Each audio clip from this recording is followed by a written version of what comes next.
हरियाणा के कैबिनेट मंत्री कृष्ण कुमार बेदी के समर्थन में उतरा डीएससी समाज। डीएससी समाज के लोगों ने शाहबाद रेस्ट हाउस में की बैठक। कहा पूरा डीएससी समाज मंत्री कृष्ण बेदी के साथ। शाहबाद मारकंडा हरियाणा के कैबिनेट मंत्री कृष्ण कुमार बेदी के समर्थन में डीएससी समाज उतर चुका है।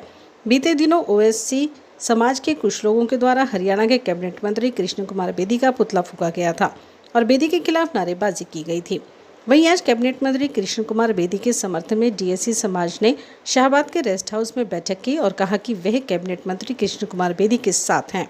डीएससी समाज के नेता पूर्व पार्षद जोगिंद्र रत्ता और सुल्तान अजराना ने जानकारी देते हुए बताया कि डीएससी समाज के दो भाग हुए हैं। तब से कुछ लोग जो कांग्रेस विचारधारा से जुड़े हैं वे हरियाणा के कैबिनेट मंत्री कृष्ण कुमार बेदी का विरोध कर रहे हैं। उन्होंने कहा कि ओएससी समाज के लोग हमारे भाई हैं और सिर्फ कुछ लोग हैं जो इस तरह की हरकतें कर रहे हैं। बाकी ओएससी समाज समझता है कि डीएससी समाज को भी ऊपर उठने का हक है। उन्होंने कहा कि वे स्पष्ट कर देना चाहते हैं कि डीएससी समाज हरियाणा के कैबिनेट मंत्री कृष्ण कुमार बेदी के साथ है। हमारे सभी बंधु यहाँ पर उपस्थित हैं और अभी जो एक विशेष वर्ग ने जो एक प्रोपेगेंडा चलाया हुआ है उसके खिलाफ यहाँ आज सभी विरोध प्रदर्शन के लिए यहाँ पर एकत्र हुए हैं। जी बिल्कुल, देखिए ये लोग पहले एससी आरक्षण जो था ये 100 का 100% ये लोग लाभ उठा रहे थे। अब माननीय कृष्ण बेदी जी ने 2006 के अंदर ललकार रैली के माध्यम से हरियाणा प्रदेश के अंदर डिमांड रखी थी और आज सरकार के अंदर माननीय मुख्यमंत्री जी के कमल से आज वो डिमांड जो है वो पूरी हो गई है। आज उस आरक्षण का जो वर्गीकरण हुआ आज 50% जो है चमार समाज को और 50% जो है डीएससी समाज को वो आरक्षण देने का जो काम किया। अब इन लोगों को ये चीजें जो हजम नहीं हो रही। हमारे पास डीएससी समाज के पास आज के टाइम सिर्फ एक ही नेता है और वो नेता है कृष्ण बेदी। तो ये लोग उस आरक्षण को लेकर के विरोध कर रहे हैं क्योंकि ये लोग पूरे का पूरा इस आरक्षण का लाभ उठा रहे थे। इन लोगों को ये बात नहीं हो रही है कि आज हरियाणा प्रदेश के अंदर बाजीगर समाज, धानक समाज, सैसी समाज, इन लोगों के बच्चे भी जो है आरक्षण का फायदा उठाकर नौकरियों में आगे ना बढ़े, तो इसलिए ये लोग विरोध कर रहे हैं। विशेष जाति मैं तो जात पात में पढ़ता नहीं, पहली बात है, क्योंकि उनके साथ हमारे पारिवारिक संबंध भी है। ये तो एक व्यवस्था है डीएससी की और डीएससी का विरोध करने का उनका कुछ लोग हैं, ये सारे भी नहीं है, कुछ लोग समझ चुके हैं हमारे समाज के हैं जो कि मान्यवर कांसीराम जी के एजेंडे पर चलने वाले पढ़े लिखे लोग हैं ना, वो समझते हैं ये भी हमारे भाई है, इनको आगे आना चाहिए, इनको भी हक मिलना चाहिए।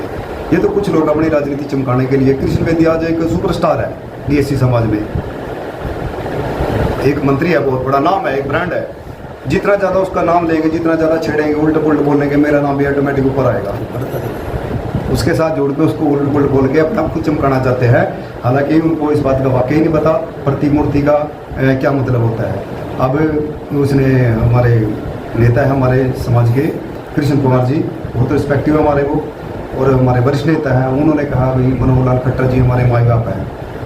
उसके बारे में तो किसी ने कुछ शौक नहीं बचाया डीएससी वालों ने। दूसरा एक और वाकया बिहार के डीएससी वालों जी ने जी बिहार के पूर्व मुख्यमंत्री लालू प्रसाद यादव के बर्थडे पर उनके पैरों में बाबा साहब की ना, उनका कुछ नहीं करना। कांग्रेस वाले इनके जूते मारे, बाबा साहब अम्बेडकर को पैरों में रखे।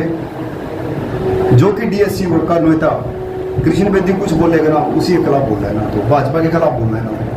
अब मैं आपको बताता हूँ इनकी थ्योरी क्या है। हमारे देश के लोकप्रिय, पूरी दुनिया के लोकप्रिय प्रधानमंत्री नरेंद्र मोदी जी ने पिछले लोकसभा में एक नारा दिया था 400 पार का। अब 400 पार का नारा कांग्रेस के बस की बात नहीं थी, इस 400 पार के नारे को रोक पाते मोदी जी को। अब इस समाज के लोगों ने गरीब लोगों को संविधान का डर दिखा करके नरेंद्र मोदी के 400 पार के नारे को ध्वस्त करके 240 पे टिका दिया। और इनको फिर खड़े खिलाने पर लग रही है भारतीय जनता पार्टी की सरकार। इनको 2 दिन फिर वही बात है कहीं होगी देना जाके कांग्रेस में देना है, दूध जाके बीजेपी में बिल्कुल नहीं मिलता। तो अब इस तरह की अगर वातावरण ऐसा अगर विरोध प्रदर्शन ऐसे ही चलते हैं तो डीएससी समाज का कोशिश क्या तो ये होगी, इसको प्यार से समझा बुझा दें आपस में। हम किसी तरह के डीएससी समाज के जो पहले बड़े जैसे लोग नहीं हैं, डायरेक्टली लठ बजा दिया, वो बात नहीं है। पढ़े लिखे लोग हैं, सरकार में हिस्सेदारी है, सरकार बनाने में बहुत बड़ी भूमिका है। सरकार बनाने वाले डीएससी बड़े लोग हैं। अब लड़ाई झगड़े में विश्वास नहीं करते। जो बिना मतलब का बेवजह हमारे नेताओं को चैलेंज करेगा, उनकी छवि खराब करने की कोशिश करेगा, फिर तो कुछ ना कुछ करना ही पड़ेगा।